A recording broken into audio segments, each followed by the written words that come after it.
तीसरी जंग अज़ीम हुई तो अमेरिका टूट सकता है। कुछ लोग इसको मुसलमानों का पेजा प्रोपेगेंडा समझते हैं या एक अहमकाना खुशफ़हमी।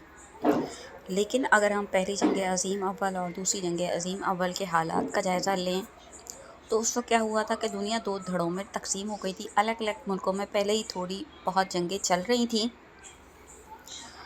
और उसके बाद जो है जर्मनी के हमले की वजह से या एक मामूली सी वाक़ये की वजह से उससे पहले जो है जंग शुरू हुई तो वो फैलती गई यहाँ तक कि सारी दुनिया में। उस वक्त हम ये जो समझते हैं कि माजी में मुसलमान फ़ातिहीन के ये कारनामे थे कि वो जंगों के ज़रिए से ममालिक जीतते थे, तो उस वक्त तकरीबन 80% यूरोप के अंदर शाही निज़ाम राइज था, सिवाय ये कि रूस और चीन के। उन्होंने इस शाही निज़ाम को नापसंद किया और उसकी जगह स्टालिनिज़म, लीनिनिज़म, मार्क्सिज़म वगैरह वगैरह इन सब की, क्योंकि ये तकरीबन एक ही किस्म के नज़रियात रखते थे, उसने इन ममालिक में जन्म लिया जिसको दौर जदीद में कम्युनिज़म और हमारी आसान फ़हम उर्दू ज़ुबान में इसको सुर्ख़ों का दीन भी कहा जाता है। क्योंकि मसला ये था कि ना सिर्फ ये कि रूस की जो केजीबी थी वो सुर्ख लिबास पहना करती थी, जो कि कभी तुर्क सल्तनत के सिपाही भी पहना करते थे, बल्कि मुखालफिन के इल्ज़ामात थे कि उन्होंने खून भी बहुत बहाया। बहरहाल जंग अज़ीम में भी अव्वल में भी ये धड़ेबंदी हुई थी। फिर दूसरी जंग अज़ीम में दरअसल हुआ ये था कि जर्मनी को पहली जंग अज़ीम में जो बहुत शदीद नुकसान पहुंचाया गया था, जबकि सल्तनत उस्मानिया और जर्मनी पे बेतहाशा जो है पाबंदियाँ लगाई गई थी, उनको तोड़ फोड़ के रख दिया गया था कि वो अपने मुल्क में भी बहुत सारे वसाइल अपनी मर्ज़ी से इस्तेमाल नहीं कर सकते थे। सल्तनत उस्मानिया का ज़्यादा अजीम नुकसान हुआ था कि वो सल्तनत ही नहीं रह गए थे, उनके बहुत से जायज़ इलाके भी दूसरे ममालिक ने अपने कब्ज़े में ले लिए थे और तुर्की सिर्फ एक मुल्क का नाम रह गया था जिसको अपनी बका के लिए, अपनी इज़्ज़त व वक़ार की बहाली के लिए कम अज़ कम निस्फ़ सदी का अरसा लग गया था।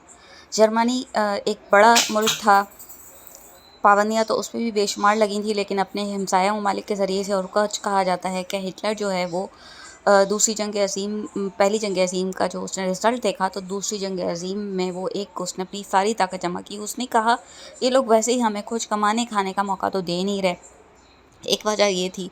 दूसरी वजह ये थी कि उसने ये कहा कि यहूदी जो हैं यही मेरी तबाही के ज़िम्मेदार हैं। उसने पोलैंड के ऊपर हमला किया जो कि रूस का इलाका था एक, वरना उससे पहले रूस के उसके साथ बड़े अच्छे ताल्लुकात थे।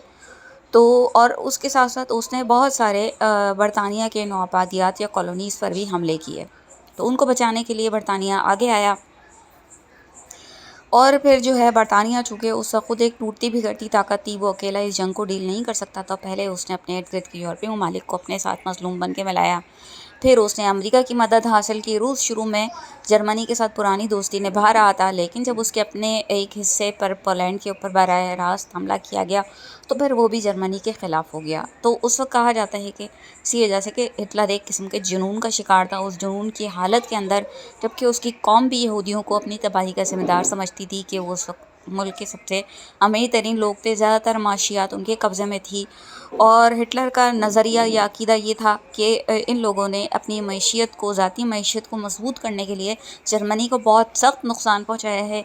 ये अपनी मईशियत को मजबूत करने के लिए मुल्की फ़ैसलों पे जो है एक छाने की कोशिश करते हैं और मुल्की मफादात को नज़रअंदाज करते हैं। इन लोगों की वजह से जर्मनी टूटा है। तो उसने इस शिद्दत के साथ यहूदियों को अपने मुल्क में ख़त्म किया कि जिसकी मिसाल दुनिया में कहीं नहीं मिलती। यहाँ तक कि चंगेज़ ख़ान के बाद एक दूसरा ख़तरनाक तरीन खूनी जो है वो हिटलर कहलाया। तो फिर नतीजतन अमेरिका उस वक्त कूदा, उसने बरतानिया को मदद दी और जो है उसके बाद एक ग्रेट अमेरिका हो गया बरतानिया की जगह पे। सुपर पावर की हैसियत से बरतानिया ख़ुद ब ख़ुद पीछे चला गया। लेकिन अब सिचुएशन ये है कि जैसे उस वक्त सल्तनत उस्मानिया के करीबी हलीफ भी उसका साथ छोड़ रहे थे, अब अमेरिका के भी बहुत सारे हलीफ उसके ख़िलाफ़ बातचीत कर रहे हैं, जैसे बरतानिया, और वो इस वक्त यहूदियों को उस वक्त की तरह मज़लूम समझ के साथ दे रहा है, जबकि सारी दुनिया मान रही है कि गज़ा के ऊपर बहुत ज़्यादा जुल्म हो रहा है, फ़लस्तीन पर। और ख़ुद अमेरिका के अंदर भी बेशुमार मसाइल सर उठा रहे हैं, जिनसे कतई नज़र करते हुए अमेरिका मुस्तकिल इसराइल को सपोर्ट दे रहा है।